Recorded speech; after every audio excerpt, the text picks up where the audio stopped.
हम्म,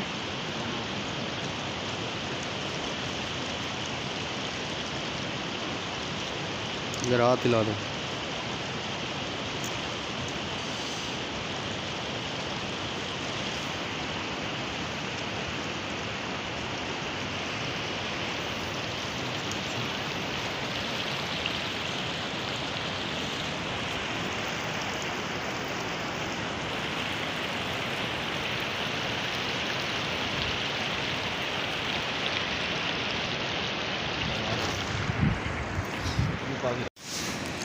ये गाइस अभी मैं रोटियां बना रहा हूँ। यहाँ पे देखो जंगल है, फुल बेबहान जंगल, कोई बंदा ना बंदे की ज़ात।